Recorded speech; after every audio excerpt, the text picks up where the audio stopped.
What do you do when the love is gone?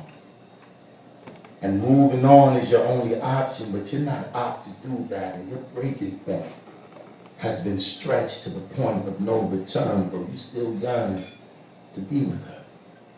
And you hate the very mention of her name, but the pain to forget her hurts more than to remember the heartache. So you become content and complacent with the affair as long as there exists a subtle chance that things can be the way they were. And you know things will never be the same. But your aim is to convince your mind, and perhaps your heart will follow and allow you to put up with it for one more day. Because tomorrow holds the promise of hope.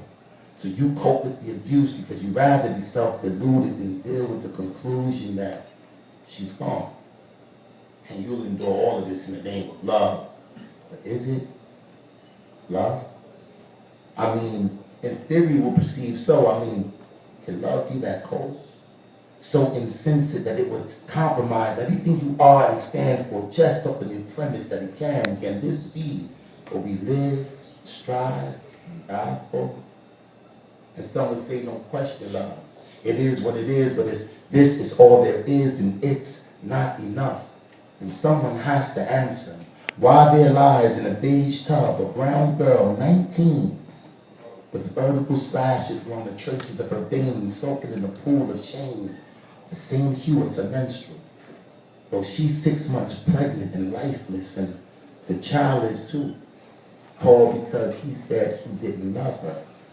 Or what about the man who stands 6 inches away from the edge of the ledge and then free falls into oblivion? All because he tried to love her. What answer could you possibly give him? How can it be that something depicted as being the ultimate bliss, the ultimate gift, the ultimate reason why life itself would deny itself the chance to live? So what do you say to her as she drifts the streets, body soiled with semen and a stench of men who loves the way she works?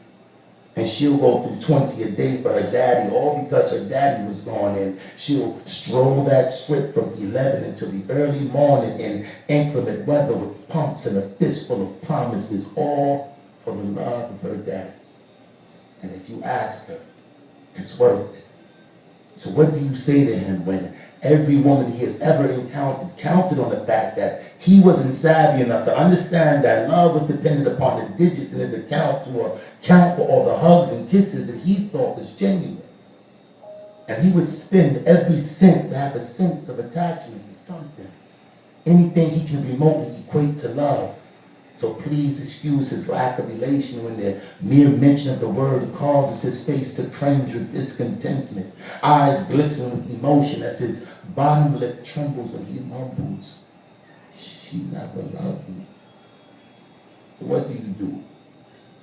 Well, letting go hurts more than holding on, and staying here feels more secure than moving on. You stay and pray you make sense of it all. Pray that every fall, bump, and bruise with tools can make you strong, and that your pain was not in vain or some vain attempt to claim that it was all in the name of love.